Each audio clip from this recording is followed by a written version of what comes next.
Okay, continuing my deep dive into Stephen King's The Stand as I watch the 1994 miniseries. I'm 1.5 episodes in. Let's talk about major changes from the book. Now, Stephen King wrote the script.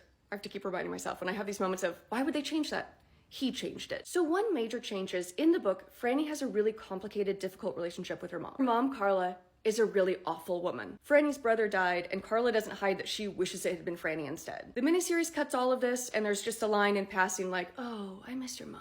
Now listen, I get that the miniseries was 4 hour-and-a-half-long episodes. Stuff had to be cut. But it bums me out because Franny is a character I struggle with. I find her to be really selfish and cruel. I get that Harold really goes off the deep end, but she is so awful to him. And I think that this added layer of the trauma she endured growing up explains so much about her. It also explains why she has this relationship with her dad where she sees him as so perfect. Without mean mommy in the background, their dynamic just feels a little odd. Franny, in general, is a fascinatingly boring character to me. We have these people on the good side, like Stu, who's so perfect. He's perfect all the time. Or someone like Larry, who's very imperfect, but he has this whole character arc. On the bad side, we have these villains like Lloyd or Harold who do awful things and then have this moment of, what have I done? I feel like Franny gets so little to do in this story. Like, she writes a journal, and then she takes notes in the ad hoc meetings, that if you take away this backstory from her, what's her whole thing? She's just the pretty girl who didn't like Harold back, and it made him go crazy. So I get that stuff had to be cut.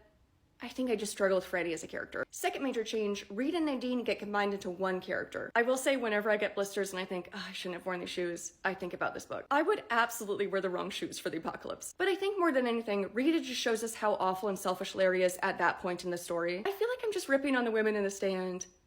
And I am. Stephen King's written a lot of complex women, but not in this book. And I say that because in the way that I struggle with Franny, I struggle with Nadine. It feels like they are respectively fated to be good, fated to be bad, but they don't have a whole lot of agency along the way. And third major change, we get rid of Leo the feral boy, which I don't think we lose anything. I think just in general, I've wrangled with fate's role within the story of The Stand. Good guys get good dreams, bad guys get bad dreams. Anyway, the evil mullet is perfect, and I'll be back to dive deeper into The Stand.